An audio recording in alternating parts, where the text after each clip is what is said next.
गोभी भी मीठी।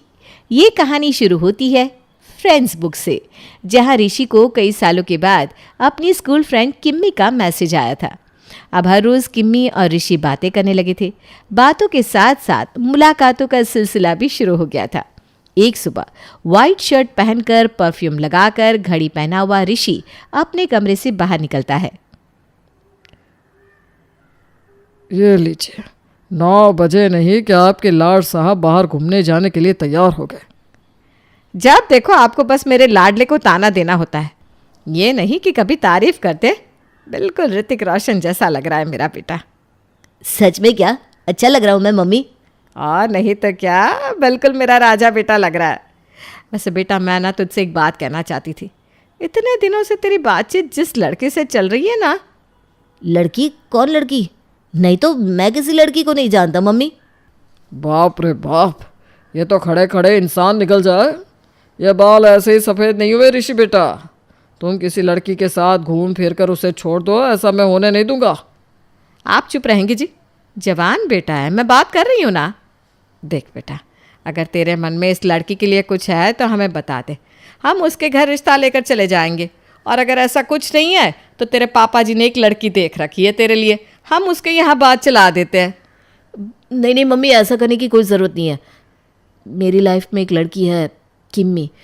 पिछले 6 महीने से हम दोनों डेट कर रहे हैं। मैं इस बारे में उससे बात करता हूँ। और ऋषि किम्मी के पेरेंट्स से इस बारे में बात करता है। दसो की गल है बेटा जी, नेकी और पूछ पूछ। मेरे घर वाले आप लोगों से मिलना चाहते हैं। एकदम बेटा जी, आप कल ही अपने घर वालों को हमारे यहाँ ले आओ। और ऋषि बिना देर किए अपने परिवार वालों को लेकर किम्मी के घर पहुँच जाता है। अब दोनों बच्चों ने एक दूसरे को पसंद कर ही लिया है, तो हम होते कौन है ना करने वाले। मैं तो कहता हूँ अब तो बस शादी की तारीख निकलवाते हैं बलविंदर जी। जी जी बिल्कुल जी। और बिना देर किए किम्मी और ऋषि की शादी की तारीख निकलवा ली जाती है और बहू बनकर किम्मी अपने ससुराल आ जाती है। सभी मेहमानों के बीच बैठी मीना अपनी बहू की तारीफ की पुल बांधी जा रही थी। लोगों का क्या है, वो तो कह लेंगे कि लव मैरिज करके ले आया है ऋषि इस लड़की को। अरे भाई, ऐसी लड़की लाने के लिए मैंने और सुरेश जी ने 51 शुक्रवार का व्रत भी किया था। ऐसे ही नहीं मिल जाती ऐसी बहू। सर्वगुण संपन्न है मेरी किम्मी। शक्ल सूरत तो देख लिया बेटा, अब ज़रा काम की बात पर आते हैं। सुंदरता कितने दिन काम आएगी मीना? ज़रा तेरी बहू से कहकर कुछ बनवा कर खिला तो, तब माने बहू में है कोई बात।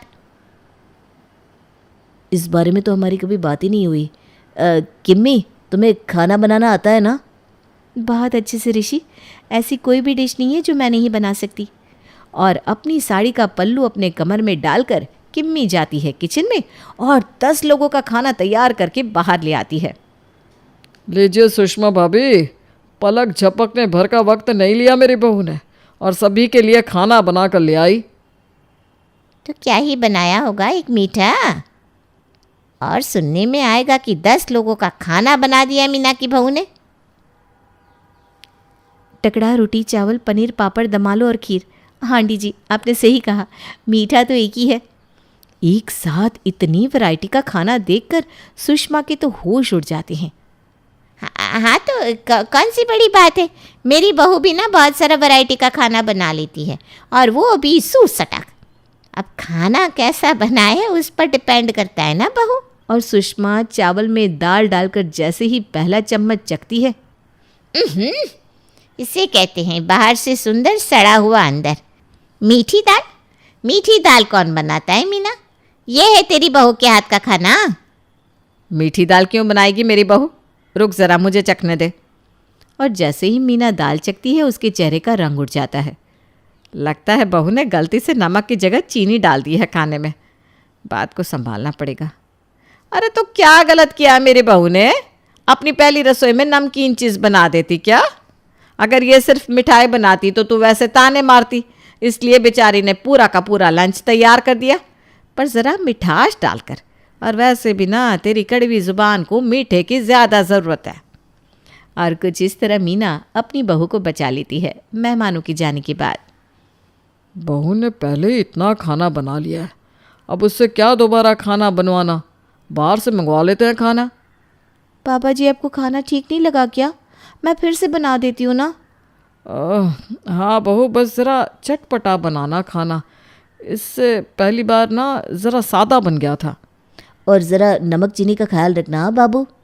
डोंट वरी ऋषि, मैं हूँ ना। किम्मी किचन में जाकर आलू दम की सब्जी, पराठे, दही और मक्खन लेकर बाहर आती है। जैसे ही सुरेश दही उठाने जाता है, वहीं चीनी निकाल कर किम्मी दही में डाल देती है। हाँ पापा जी अब खाइए, अब ठीक है। मक्खन में तो मैंने पहले ही चीनी मिला दी है। नई बहू को बार बार बोलते भी नहीं बनता कि हर चीज़ में चीनी क्यों डाल रही है। रहने दीजिए, हम दम आलू और पराठे ही खा लेंगे। और जैसे ही मीना पराठे को सब्जी में मिलाकर खाती है, दम आलू मीठा कौन बनाता है बहू? शायद किम्मी ने कश्मीरी दम आलू बनाए होंगे मम्मी, वो ना ज़रा मीठे से होते हैं। अरे ज़रा मीठापन होता है बेटा, वो भी आलू के कारण। ये तो चीनी घोली हुई सब्जी लग रही है। क्या बात है मम्मी जी, तब से आप धीरे धीरे क्या बोल रही है? आपको मेरा बनाया खाना अच्छा नहीं लगा क्या? मैं कुछ और बना दूँ? नहीं बेटा, वो बस हम ये कह रहे थे कि तू शायद गलती से बार बार सब्जियों में ना चीनी डाल रही है। अच्छा वो मम्मी जी, मैं सारा खाना ना अपने देश के हिसाब से बनाती हूँ, इसलिए मैं अपने टेस्ट के हिसाब से खाना बना देती हूँ। मैं बिना चीनी का खाना नहीं खाती ना। शाही सब्जी हो या दाल, मीठी कड़ी, आहा। हे भगवान, एक ये रोटी है जो फीकी है, वरना अच्छी नहीं लगी ना मम्मी जी? मुझे लगा था फीकी रोटी नहीं बननी चाहिए। मैं चीनी के पराठे बना दूँ? अरे नहीं बेटा, ये पराठे कम से कम फीके हैं तो मैं अचार के साथ तो खा सकती हूँ। अब हर रोज़ किम्मी कुछ ना कुछ मीठा बनाती, जिसे खा खा कर उसके ससुराल वालों का तो बैंड ही बज गया था। कहीं मुझे शुगर ना हो जाए मीना जी। अरे तो मैं क्या करूँ? बहू मुझे किचन में जाने भी नहीं देती। कुछ भी कहो तो खुद बनाकर ला देती है, और वो भी अपने स्वाद अनुसार। कोई ऐसी सब्जी तो होगी जिसमें बहू चाह कर भी चीनी ना डाल सके। हाँ पापा, गोभी। गोभी तो मैंने सोचा ही नहीं। अरे किम्मी, ज़रा गोभी की सब्जी बना देना तो। और ऋषि के कहने की देर थी। किम्मी रसोई में फौरन जाकर गोभी की सब्जी बनाकर ले आती है। ज़रा टेस्ट करती हूँ, सब कुछ ठीक तो है ना? अरे चीनी डालना भूल गई मैं। किम्मी 2 चम्मच भरकर सब्जी में चीनी डाल देती है और बाहर सभी को परोसती है। गोभी भी मीठी। मेरा तो हो गया मीना जी, अब इस घर में मैं और नहीं खा पाऊँगा। अरे तो मैं कौन सा खा पाऊँगी? अब तो बहू के घर वालों से बात करनी होगी। और साथ में डिनर करने के बहाने मीना अपने परिवार के साथ अपनी बहू के मायके पहुंचती है और कोने में ले जाकर अपनी समधन से सारी बात कह देती है। ये सुनते ही गुस्से में नेहा अपनी बेटी से कहती है, ये सब सिखाया था क्या मैंने तुझे? ससुराल में खाना कैसा बनता है क्या बताया था? हाँ, और ये क्या सुन रही हूँ मैं? मीठी गोभी कौन बनाता है बेटा? हर चीज़ में तो चीनी डाल रही है। छी। ठीक है समधन जी, इतना भी बहू को डांटने की ज़रूरत नहीं है। बस आप 2 हफ्ते इसे अपने पास रखकर सिखा दीजिए खाना कैसे बनाया जाता है। आप चुप रहिए जी, आप तो बाहर खा कर आ जाते हैं। 1 महीने से मीठा खा खा कर मेरा वज़न 10 किलो बढ़ गया है। मुझे माफ़ कीजिएगा, मेरी बेटी के कारण आप लोगों को इतनी तकलीफ़ हुई। आप टेबल पर बैठिए, मैं खाना लगाती हूँ। तू भी खा कर देख कैसे बनता है खाना। टेबल पर इतनी सारी वैरायटी का खाना देखकर सुरेश के मुंह से पानी आने लगता है। खाइए खाइए समधी जी, इंतज़ार मत कीजिए। मेरी वोट्टी 1 नंबर का खाना बनाती है। आह, क्या दाल मखनी बनाई है नेहा जी, करता है हाथ चुम लो आपके। अब तो मुझसे भी नहीं रहा जा रहा, ज़रा मैं भी चक्कर देखूं। मीठा? ये तो मीठा है। रोज़ जब तू किम्मी के साथ घूमता था तो तूने ये नहीं देखा कि उसके घर में सब मीठा खाना खाते हैं?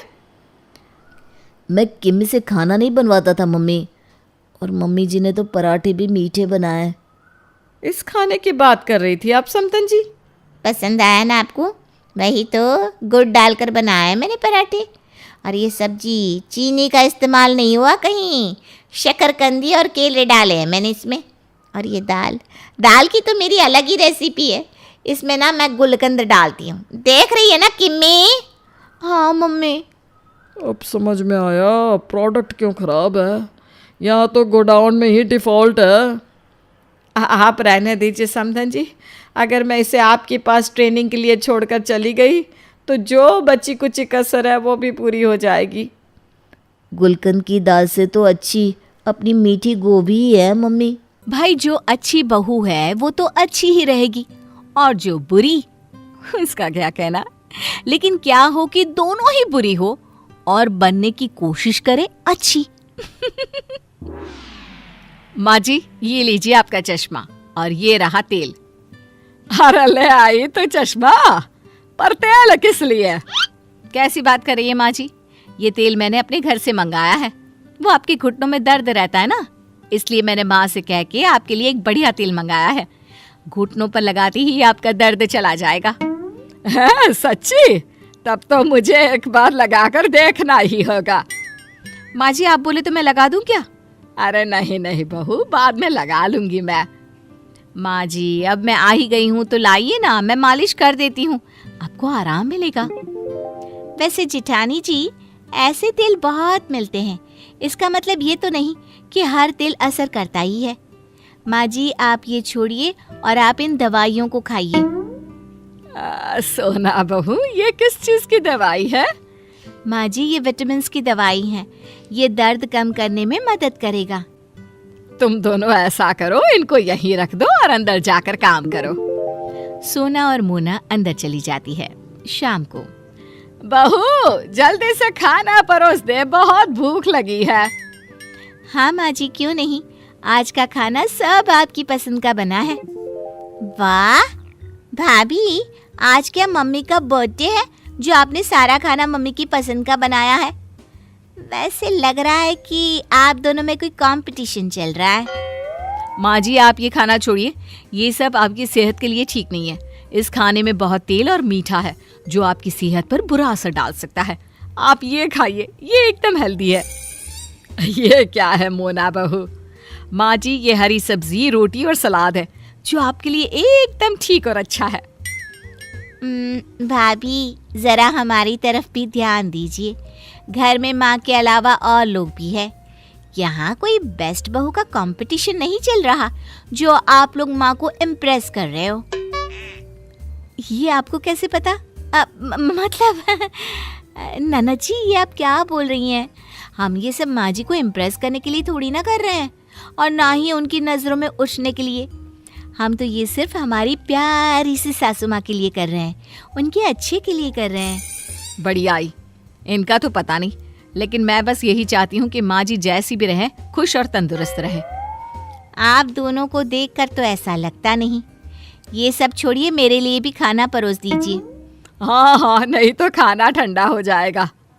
कुछ दिनों बाद सीढ़ियों से गिरने की वजह से सास के पैर में मोच आ जाती है। कैसी है माँ जी? क्या कहा डॉक्टर ने? माँ जी को ज्यादा चोट तो नहीं आई ना? तुम कुछ बोल क्यों नहीं रही हो? हमें माँ जी की चिंता हो रही है। भाभी अगर इतनी ही चिंता हो रही थी तो आप माँ को देखने, उनका ख्याल रखने के लिए हॉस्पिटल क्यों नहीं आई? अब वो मुझे लगा तुम और देवर जी और ये हॉस्पिटल में है तो घर का ख्याल रखने के लिए भी तो कोई होना चाहिए। और वैसे भी मैं घर की बड़ी बहू हूँ, सोना तो इतना ज्यादा जानती भी नहीं है घर की चीजों के बारे में। बस मुझे और कुछ नहीं सुनना। डॉक्टर ने माँ को कुछ दिनों के लिए बेड रेस्ट करने के लिए बोला है, और ये माँ की दवाइयाँ हैं, टाइम पर देने को कहा है। लाओ, माँ को दवाई टाइम से देना भूलना नहीं। और हाँ, रोज रात को हम में से किसी एक को माँ के साथ रुकना होगा। अरे लेकिन वो क्यों? माँ को रात को प्यास लगी या वॉशरूम जाना होगा तो? हाँ ये तुम सही बोल रही हो, लेकिन मुझे तो माफ कर दो, मैं नहीं रुक पाऊंगी। तुम तो जानती ही हो मुझे अपने बेड के सिवा कहीं और नींद ही नहीं आती। अब मैं क्या कह रही थी कि तुम ही रात को माँ जी के साथ सो जाओ ना। तुम्हारी माँ है, तुम्हारे सिवा उनको कोई अच्छे से कैसे समझ सकता है, और तुम उनके साथ रहोगी तो उनकी ज़रूरतों का ख्याल अच्छे से रख पाओगी ना। वो तो मैं रुकी जाती, लेकिन बस मैंने पूछा क्योंकि सारा दिन मैं ही तो थी, सोचा रात को आराम कर लूं। पर कोई बात नहीं, ठीक है, मैं माँ के साथ रुकूंगी। अच्छा हुआ मैंने इसे रुकने के लिए बोल दिया। रात को कौन अपनी नींद बर्बाद करे। घर पर 2-4 मिनट के लिए शो ऑफ तो फिर भी कर लेती हूँ, लेकिन रात भर अस्पताल में ना जी ना। सही कहा, ऊपर से सुबह भी इतनी जल्दी उठना पड़ता है। चलो अब सो जाते हैं, अपनी माँ का ख्याल खुद को ही तो रखना होता है। कुछ दिनों बाद जब सास पूरी तरह से ठीक हो जाती है। अच्छा हुआ माँ जी, अब जल्दी ठीक हो गई। आप नहीं जानती मैं कितनी परेशान थी। सारा सारा दिन भगवान के सामने जाप करती रहती थी आपके लिए। परेशान क्यों? तुम तो मुझे एक बार ठीक से देखना तो दूर, पूछने के लिए तक नहीं आई। परेशान कैसे हुई? आप ये क्या बोल रही हैं? आप नहीं जानती मुझे आपकी कितनी चिंता हो रही थी। माँ जी, आप सही कह रही हैं। इसको आपकी चिंता होती तो ये आपको देखने आती, पर ये आपको देखने नहीं आई। असली चिंता तो मुझे हो रही थी आपकी। माँ, आपको यूं ठीक होता देख मुझे कितना अच्छा लग रहा है, मैं आपको बता नहीं सकती। मोना भाभी, आप माँ को देखने आ भी गई तो आपने कोई बड़ा काम नहीं किया। आप बस आती थी, माँ का हाल चाल पूछती थी और फिर चलते बनती थी। इसके अलावा आपने और कुछ किया क्या? वैसे तो मैं जब तक ठीक थी मुझे तुम दोनों की ज्यादा जरूरत नहीं थी, तो तुम दोनों मेरे इर्द गिर्द मंडराती रहती थी। लेकिन जब मुझे तुम दोनों की सबसे ज्यादा जरूरत थी तो तुम दोनों ने मेरा साथ छोड़ दिया। बहू, ये दिखावा नहीं तो और क्या है? हाँ माँ, आप एकदम ठीक बोल रही हैं। ये बस आपको हम सबको दिखाने के लिए अच्छी बहू का नाटक करती थी। नहीं नहीं माँ जी, अरे बिल्कुल नहीं माँ जी, मुझे सच में आपकी चिंता थी। बहू, अगर चिंता होती तो मेरे बुरे समय में तुम दोनों कहाँ थे? यह कैसी चिंता है जो बुरा समय आने पर दिखता ही नहीं है? बहू, मैं चाहती हूँ कि तुम लोग दिखावे के लिए मेरी चिंता मत करो। करनी है तो सच्ची में करो, इससे मुझे भी अच्छा लगेगा और तुम लोगों को भी। सोना और मोना को अपने किए पर पछतावा होता है और वो अपनी सास से माफी मांगती हैं।